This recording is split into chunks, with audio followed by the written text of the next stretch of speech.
first day yesterday, it looked like you might have had a sack there. How'd your day go? Felt good, coming off the spring. It was a lot of technique stuff, so I kind of just worked on the off season. Completely different technique that I'm used to from college. So it's a little learning process, but I feel like I'm starting to get it down and feel more confident every day. Can you explain a little bit that adjustment and how difficult it is? Because I think from the outside you see an interior lineman, it's like, oh, just rush the passer or whatever. So what is different about what you have to do here? Yeah, so I came in college. I was coming from a react style defense, to like a read react, and now I'm a attack penetration. So it kind of just the little details of not stopping your feet, running through contact.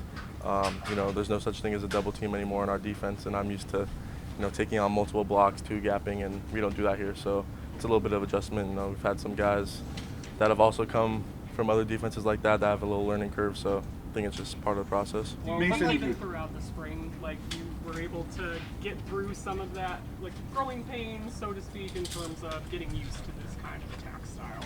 Yeah, I feel like everyone has it. Even I was talking with Mike Hall last year. He came from a kind of read react style defense too. So he said he had a little bit of learning curve too. So I mean, it's just normal for guys coming from that defense to this. And it's just a learning curve, yeah. In the Ohio State game, it didn't look like you were reading and reacting. Was that a different game plan? No, I was still read and react there, but yeah, just a little different here. I mean, you were attacking a little more, it seemed, individually. Yeah, I mean, I don't really have an answer. I don't know. You last time we talked to you was a rookie minicamp, and you hadn't really had an opportunity to really work with Miles. What's it been like? Getting out there on the field in the meeting rooms and all that.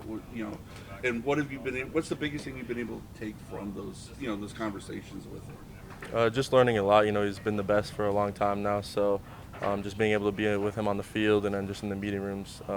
He knows the defense really well. He works hard. He's obviously a freak athlete. So I can't. Some of the things he does you can't teach, but it's just cool to be around him, like a player like that. Yesterday, Denzel Ward was asked which new players he's most interested in seeing develop here in training camp. He mentioned you as his answer. What does that mean to you? That one of the leaders on All-Pro cornerback singled you out as a guy to watch? Yeah, it means a lot. I've been working hard, just like everyone else, and I want to, be a player for this team that can make an impact right away. It's an awkward weight question. Where are you now? What happened? Awkward weight question. Where are you now? Like 292 right now. Where were you when you came in? Like 305. Okay, so is this where they want you to be? Yeah, I'll be like around this weight, probably like 295, 300. Very different coordinator in 3 years now, probably defensive scheme. Anything that you've learned about picking up a scheme that's helped you this time? Yeah, I feel like it's, like I said about the learning curve, once I get this down, I'll be more comfortable, and every day I'm feeling more and more comfortable. So I'll have a little more time to, get the full grasp of, the defense. Coach John talked back in the spring about, even though you were in that read and reacting style defense in college, that on the tape they felt your skill set and your ability still sort of showing through that it can sort of translate. So I guess, do you sort of feel like you're like how does your skill set allow you to sort of make that transition a little bit? Yeah, I just feel like I'm a playmaker in general. That's what the type of guys that Coach Schwartz and everyone on the defense wants. So penetrating, making plays, even when you're not making a play, causing disruption, stuff like that. Have you been able to develop any relationship with Garrett yet, other than being a teammate? I mean, you're lining up next to him a lot. Is he offering any help?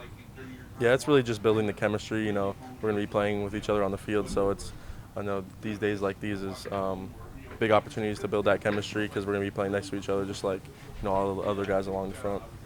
The last couple of years, the Browns have sort of had known defensive end, like a big name that's out there that is signed up for agency, brought in opposite of Miles. But in this instance, it's more sort of relying on the interior guys to kind of help them, especially you next to him. How do you feel as a defensive tackle you can help free up and allow Miles to do even more, and sort of vice versa?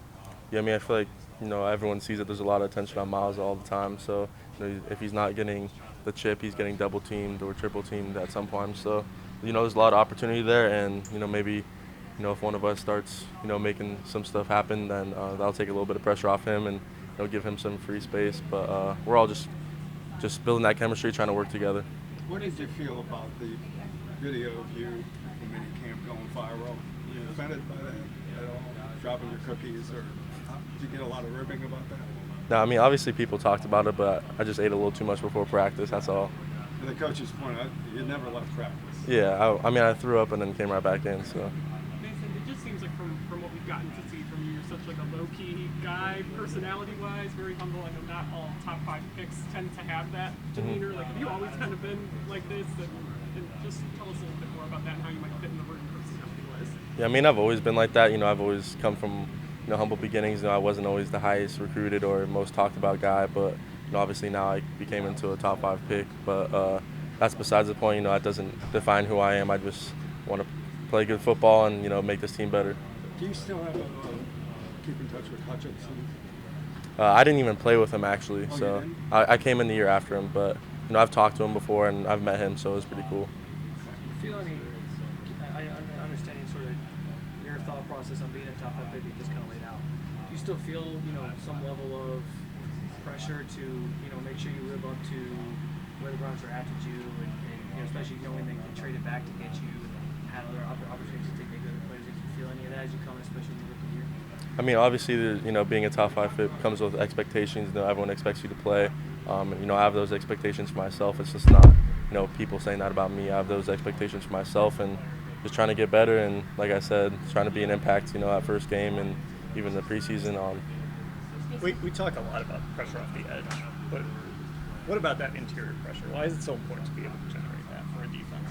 I mean, I feel like it's really important, just getting pressure off the edges, it can cause the quarterback to step up, but, when there's pressure inside as well, he's kind of just suffocated the pocket.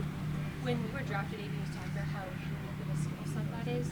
So in high school, like how did your coaches, how did you guys realize you had that skill set to be an interior pass rusher, and like how did that just kind of come like in high school for you? Yeah, I mean, I started off as a linebacker in high school, so I always wanted to be like a linebacker. I always looked up to like Ray Lewis, James Harrison, those type of guys, but I got bigger and then I started working with my D-line coach. He played in the NFL for a little bit, but had some injuries. But I just worked with him, nonstop in high school, just trying to perfect my technique and all of that. Obviously, I'm athletic and all that, but I pride myself on my technique. Did they have you on the end too? Did you try both spots? Like Yeah, my freshman year I played edge, and then I started just gaining weight and lifting. You talked about the transition to shortstop. It just seems to me to be easier to attack than the lay back. So what is so difficult about the transition technically? I just feel like within the technique, there's little things like not stopping your feet. A lot of times in the read defense, you stop your feet on contact. Brace for the double teams when you're taught here to just keep running your feet nonstop. So I just feel like breaking habits? it's really just a muscle memory of what I've been doing for the past few years. So it's just kind of trying not to revert to my old ways on the defense. Maybe 1 sack in a game would solve all that, right? Yeah, I guess so. You get the feel of that? Yeah.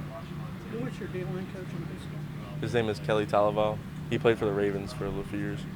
And then you went to the pass rush camp here during the summer. Just anything that you picked up or learned? I mean, yeah, I've always worked with, I was working out with BT Jordan. I've been working with him the whole summer, when I was in Phoenix with him, Atlanta with him, and Houston with him. So we were I was kind of just following him, working out with, Malik Collins too in Houston, and we were just kind of getting some D-line work and then building the chemistry as well. Was that after the Browns had signed him? Yeah.